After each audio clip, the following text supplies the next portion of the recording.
abogado Carlos Luis Sánchez, que es el que llevó adelante la causa que se seguía contra Carlos Luis Morales. Le damos la bienvenida, abogado. Buen día. Nos gustaría primero darle el espacio a usted para que exprese o para que nos narre los sucesos de ayer desde el momento en que ingresó el cuerpo de Carlos Luis Morales, con vida o sin vida, es otra de las cosas que hay que precisarlas, a la clínica Kennedy de San Borondón. Buen día, bienvenido. Buenos días, licenciado Gerala, y la verdad es que me apena mucho tener que dirigirme a su audiencia con estos hechos, con esta noticia trágica que ocurrió el día de ayer. Me tomó por sorpresa, honestamente. Yo había hablado la noche anterior con Carlos Luis Morales, habíamos coordinado reunirnos tipo 10 de la mañana en mi oficina para avanzar hacia la Fiscalía, su presentación periódica de los lunes, y hasta donde yo lo escuché, él estaba bien, evidentemente decaído por toda esta situación que estaba viviendo, muy fuerte la presión que en sus últimos días sintió, la arremetida política y la arremetida de la justicia y el linchamiento mediático, pero en general bien, ¿no? No tuve una noticia anterior de su estado de salud, más allá de que debo ser franco y explicar que él sí sufría de una condición preexistente grave y de importancia, conocida como linfocitopenia. Yo llegué a conocer esta condición en el momento en el que nos aprestábamos a iniciar la formulación de cargos. Le pregunté si sufría de alguna condición de salud que deba ser considerada por la justicia y bueno, me facilitó este análisis, que básicamente se trata de una afectación a su sistema inmune, lo que le había provocado serios problemas respiratorios que eran permanentes además. Bueno, dicho esto, recibo la llamada poco antes de las 8 de la mañana por parte de un familiar. Me indica que Carlos Luis había ingresado grave, que estaba muy grave en emergencias, que por favor me acerque a la clínica para auxiliarlo en la parte legal que corresponda. Inmediatamente me trasladé para allá, pero poco después recibí la llamada de un médico que casualmente es mi amigo y mi cliente, y quien me informó que tenían más de media hora tratando de resucitar a Carlos Luis y que no había sido posible. Yo la verdad es que quedé en estado de shock, no lo podía creer, me pareció una noticia definitivamente increíble, valga la redundancia, pero lo que sí quisiera aclarar, porque mucho se ha dicho de esto el día de ayer, sobre el estado en el que llegó el señor prefecto a la clínica, sobre que supuestamente le hemos echado la culpa a los médicos por no haber procedido con su resucitación. Las cosas se dieron de la siguiente manera. Yo recibo la llamada del familiar del señor prefecto, me indica que el oficial de la policía a cargo de su custodia se negaba a autorizar el retiro del grillete y que los médicos no querían proceder con la aplicación de la resucitación a través de electricidad, porque temían dañar el dispositivo electrónico. O sea, no es que, como se ha dicho, el dispositivo electrónico impedía la aplicación de los electroshocks, sino que los médicos se sentían atemorizados de dañar el dispositivo electrónico y le pidieron a la policía, que además estuvo presente durante todo el procedimiento médico, que autoricen el retiro. Obviamente esto me molestó. Cuando hablé con el oficial a cargo, le exigí que autorice el retiro del grillete, que era una obligación de los médicos, con quienes no he tenido contacto, por cierto. Era la obligación de ellos. El Código Orgánico Integral Penal previene lo que se conoce como el estado de necesidad, y una persona especialmente un médico, está obligado a que prevalezca la salud y la integridad física y la vida de quien está atendiendo. Entonces, abogado, un ratito nada más para no perder el hilo. Sí. Esto que usted relata, en este estado, pues de que los médicos no se decidían a aplicarle la llamada desfibrilación, que ese es el nombre, tengo entendido. ¿Carlos Luis Morales estaba con signos vitales o ya no? Mire, esa es otra circunstancia que la verdad es que me saca de quicio, ¿no? Evidentemente llegó sin signos vitales. Si no, ¿por qué habría de resucitarlo? Usted no resucita a un vivo.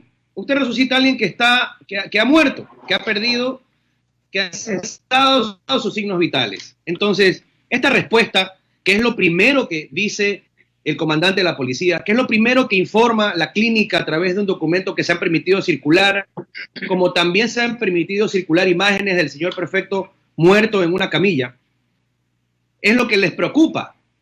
Hicieron la necropsia de ley e inmediatamente sacaron al médico a dar una declaración ante las cámaras para aclarar que su muerte es natural.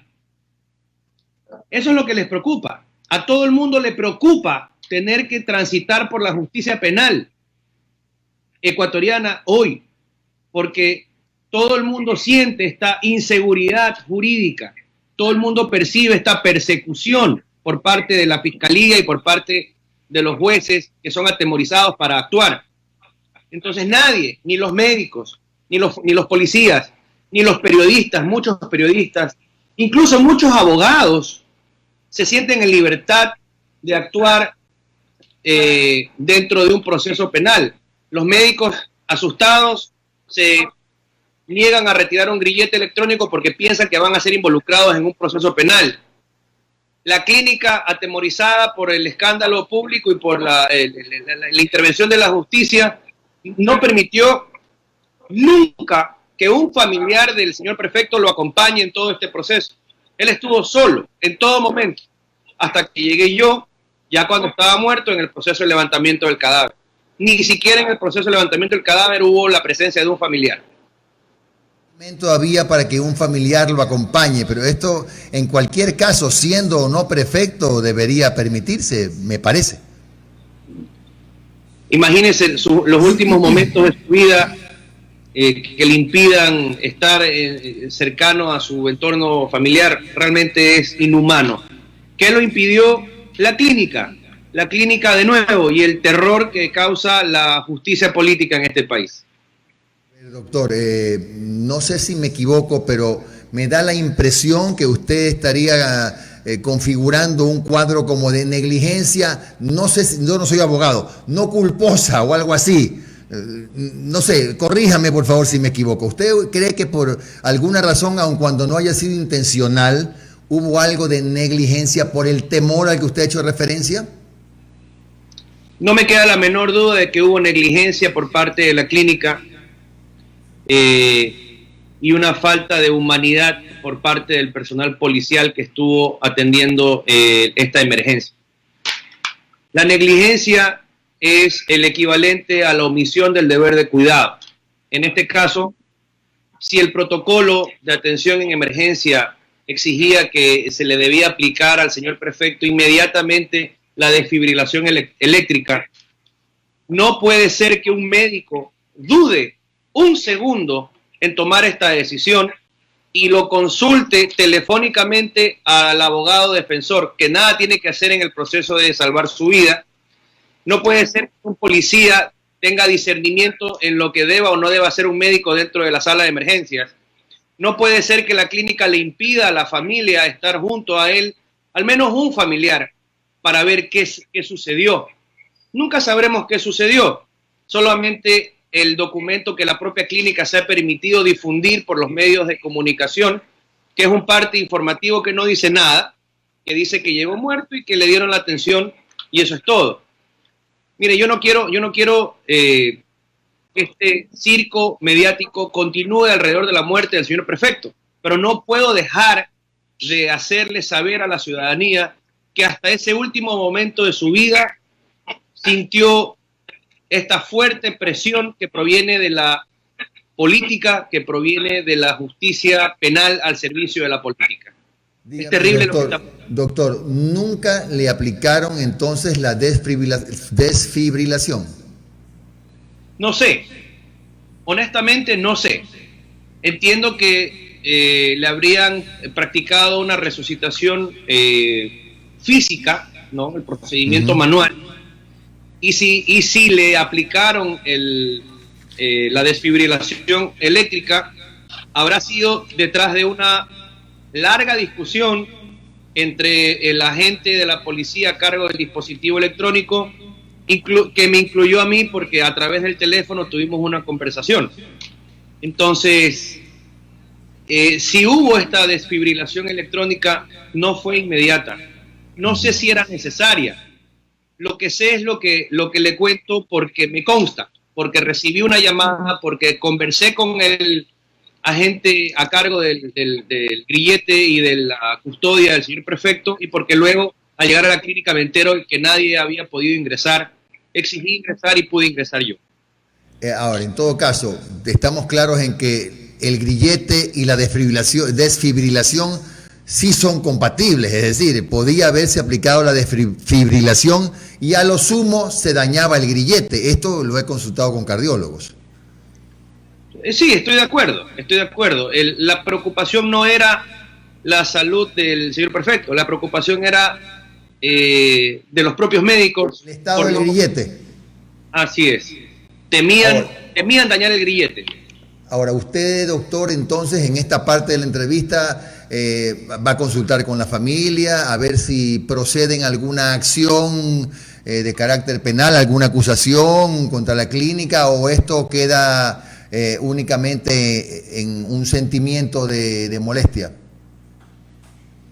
Aún queda pendiente esa conversación con la familia del prefecto de Carlos Luis Morales, porque el día de ayer pues los ánimos estaban muy caldeados.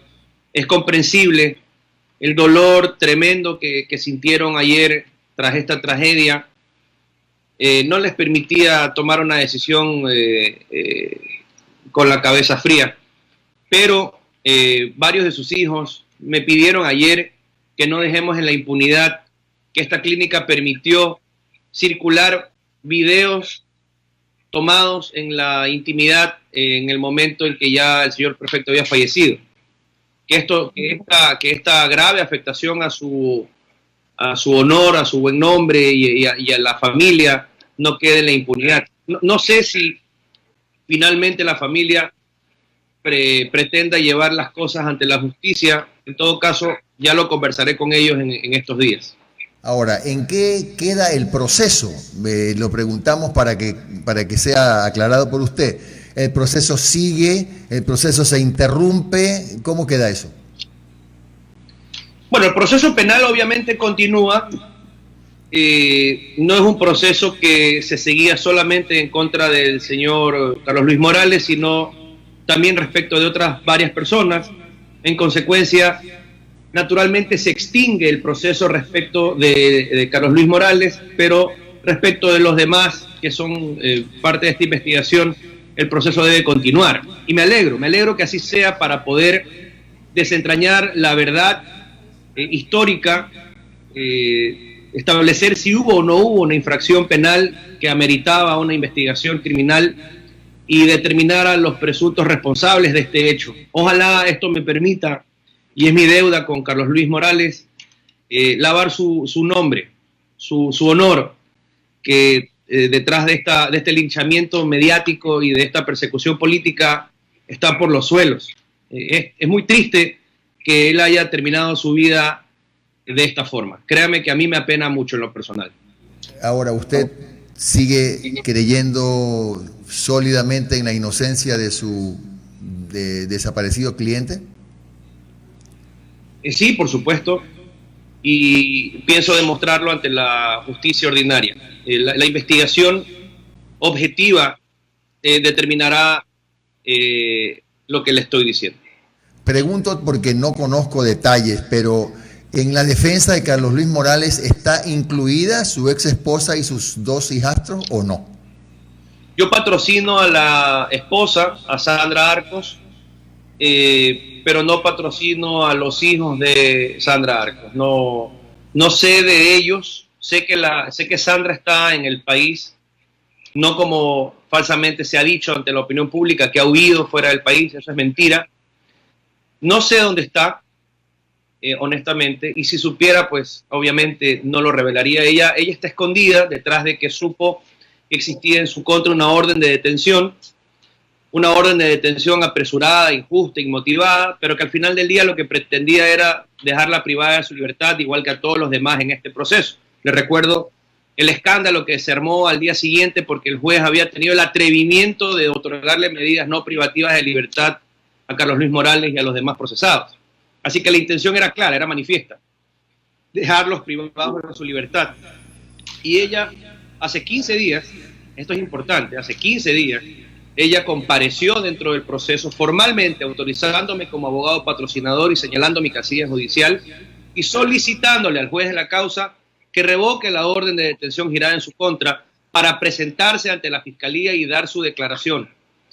El juez, quien ya había sido intimidado a través de los comunicados de prensa publicados por el Consejo de la Judicatura y el expediente administrativo que le habrían abierto inmediatamente después de que resolvió darle medidas alternativas al señor prefecto, no ha resuelto aún hasta el día de hoy la revocatoria de la orden de detención, lo que le ha impedido a Sandra Arcos acercarse a rendir su versión ya en 2 ocasiones ante la Fiscalía, y lo que es peor, lo que es más grave, lo que es un drama humano, no le ha permitido estar junto a su esposo en sus últimos momentos de su vida y tampoco le permitirá acompañarlo hoy durante su cristiana sepultura.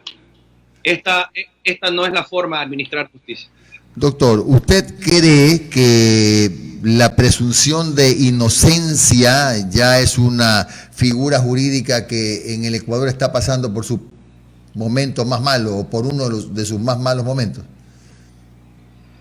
Yo creo que nuestra justicia penal ha pegado un retroceso importante en estos tiempos. Se ha evidenciado la configuración de los elementos de la teoría del derecho penal del enemigo. Se está usando la justicia penal para perseguir. Hay una politización de la justicia penal tremenda. Hay una persecución terrible y efectivamente la presunción de inocencia y el debido proceso se han tirado al traste. Existen sendas violaciones al debido proceso. Por ejemplo, la Fiscalía ha institucionalizado esta forma de este secuestro judicial, como lo llamo yo, a través de una orden de detención con supuestos fines investigativos, a través de unidades judiciales de flagrancia, cuando son hechos que no han ocurrido en flagrancia, atemorizando a los jueces. Esto ha trascendido a la opinión pública. Los propios jueces se han quejado de la intimidación que han sufrido en estos días, entrando a su despacho y exigiéndoles que despachen lo que les piden. Uno de estos jueces tuvo, imagínese usted, el atrevimiento de negarle una orden de allanamiento por falta de motivación a la fiscal, y eso generó una denuncia ante el Consejo de la Judicatura en contra de este juez. ¿Cómo es posible que un juez se atreva a no estar de acuerdo con la fiscal? Es terrible lo que estamos viviendo, terrible. Y bueno, yo no creo que esto se sostenga mucho más. Las injusticias no son para siempre. Y la verdad es que estos atropellos, no puede ser que, a lo que me refiero es que no puede ser que la lucha contra la corrupción, que es lo que todos deseamos, anhelamos y aplaudimos, que se haga con valentía, no puede ser patente de corso para abusar de los derechos de las personas. Porque una cosa, un error, no corrige otro error. Vamos a volver a recorrer luego, porque el mundo da la vuelta, porque esto es cíclico.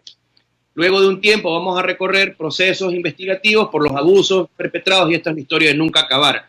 Y eso es realmente lo que no quiere la ciudadanía ecuatoriana, que esto siga y siga, y este circo del vaivén, que hoy somos nosotros, mañana son ustedes, y la justicia sucia, manipulada en manos de la política. ¿Hasta cuándo esto, señor? Ya estamos cansados.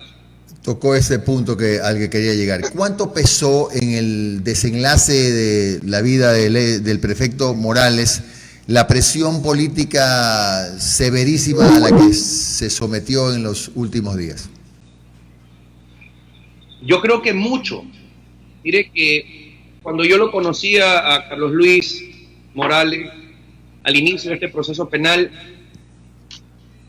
él me dijo que él sentía el respaldo de su partido político, pese a que ya se había distanciado públicamente de él en este marque político evidente. Él confiaba igual, me decía que eran expresiones de la política, que no era el sentimiento real de los seres humanos que estaban detrás de estas expresiones políticas, lo cual me sorprendió. Luego pasó con el caso de los creo que fue evidente el ataque que recibió por parte de sus partidos políticos, por lo que esto le produjo una profunda decepción. Me consta, personalmente, él estaba muy decepcionado de lo que había ocurrido. Eso le provocó un estado nervioso y un estado de ansiedad tremendo. Ahora, sobre esta intención política de solicitar su remoción, quiero hacerle notar, y usted, señor prefecto, el licenciado general, que fue prefecto del Guaya, conoce la estructura institucional, no me dejará mentir. Se han cometido muchos abusos. Porque usted sabe que esta denuncia que han presentado ante la prefectura la puede presentar cualquier ciudadano, pero en esta intención de mediatizar el poder político de su partido, firmaron 15 alcaldes del bloque social cristiano siendo denunciantes. Presentan esta denuncia y siendo miembros de la comisión también los denunciantes, son ellos mismos los que iban a calificar. Sí, doctor, una breve interrupción nada más, pero en la denuncia, si bien estuvo respaldada, no voy a cortar hasta que arreglemos la señal. La denuncia, si bien estuvo respaldada por 15 alcaldes y estuvo respaldada también por 5, me parece, presidentes de juntas parroquiales, más la viceprefecta, sumaban, si mal no estoy, 22 firmas. Fue presentada así por un abogado, el abogado de ellos. Pero el procedimiento es legítimo. ¿Usted considera que no tiene legitimidad la forma como se procedió a plantear la remoción, que según lo que usted nos manifiesta, generó esta serie de inconvenientes en la salud, la tremenda presión mediática y política que tuvo el prefecto Morales? Mire, la ley lo que previene es que cualquier persona puede presentar una denuncia que dé lugar al inicio del proceso de remoción. Efectivamente, sí. Lo que no puede ser es que quien denuncia sea quien califique su propia denuncia. Y no puede ser que quien denuncie sea quien elabore el informe para la votación del pleno, porque en ese mismo pleno el mismo denunciante también va a votar. Es decir, que yo denuncio, yo me califico, yo evacúo la prueba, yo elaboro un informe y yo voto. Así no se administra justicia. Eso viola el principio de imparcialidad que está garantizado en la Constitución como una de las garantías del debido proceso, del derecho a la defensa. Y además también está garantizado por el Código Orgánico Administrativo. A mí me llamó mucho la atención ver que un abogado, el abogado que patrocinaba esta pretensión de remoción, se permita alegar que en un proceso político no impera la ley.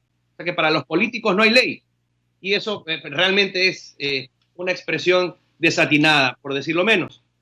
Pero algo que también es importante, porque es una cuestión de forma, pero es una cuestión que sin duda es relevante. Yo le pregunto a usted en su experiencia, ¿el viceprefecto tiene competencias para convocar al Consejo Provincial? ¿O esto es una atribución del prefecto provincial? Bueno, es del prefecto. Es del prefecto, pero en el caso de que el prefecto esté frente a una denuncia como la que usted está expresando, de esta naturaleza, la misma normativa prevé que no puede presidir la sesión, pero puede actuar en la sesión como un consejero más a ejercer su defensa. Pero bueno, esto es un poco ya llover sobre mojado, doctor. Claro. Quería era consultarle que cuándo se va a reunir usted con la familia, a ver si deciden o seguir un proceso de carácter penal o simplemente dejar el tema allí y continuar con su trabajo en el descargo del prefecto Morales. Bueno, yo tengo la obligación moral de terminar lo que empecé Además tengo el compromiso del patrocinio con Sandra Arcos. El proceso penal va a continuar. Yo no me imagino que la Fiscalía deje las cosas ahí. Yo me imagino que el proceso, de hecho estoy seguro que el proceso va a continuar y en ese sentido tengo la obligación de continuar en el patrocinio. Así que... Clínica, doctor, a lo que usted dijo que iba a reunirse con la familia. Bueno, eso tengo que conversarlo con la familia, ¿no? Yo no he recibido todavía instrucciones de proceder contra la clínica y creo que hay suficientes elementos para al menos elevar un reclamo en el menor de los casos y por lo menos recibir una disculpa. Pero ya veremos cuál es la intención de la familia. Carlos Luis tenía una familia numerosa, en este momento lamentablemente un poco fraccionada por las circunstancias, entonces no es una decisión fácil que tomar, menos en las circunstancias que están viviendo como familia, y yo obviamente tengo que estar atento a la decisión que tomen ellos como familia y la instrucción que reciba como abogado de ellos. Abogado Carlos Luis Sánchez, defensor del fallecido prefecto Carlos Luis Morales. Que tenga usted un buen día. Creo que hemos hablado de todo lo que teníamos que hablar. Que tenga usted un buen día, un abrazo virtual. Muchas gracias. Muy bien. Buen día para usted también. Gracias. Entonces, bueno, ya hemos escuchado ampliamente, van a analizar si acaso por algún tema de negligencia van a proceder contra la clínica, porque esa historia de que no le aplicaron la desfibrilación por el grillete ha sido absolutamente desbaratada por los cardiólogos. Nada tiene que ver. ¿Qué es lo que peor que podía pasar? Que se dañaba el grillete. Punto. Que se desconfiguraba el grillete, pero primero está la vida del paciente. Y más allá de eso, ya estamos también difícil de probar aquello de que Carlos Luis Morales llegó o no vivo a la clínica. Y esto no es una cosa tan simple como pasar la página. Si ya no pasó nada, se murió el prefecto, qué pena, guardemos luto, fue un gran futbolista. El prefecto del Guayas, con virtudes y defectos, el prefecto del Guayas. Consecuentemente, hay que investigar detenidamente y llegar pues hasta donde se deba llegar para determinar qué mismo pasó, me parece a mí.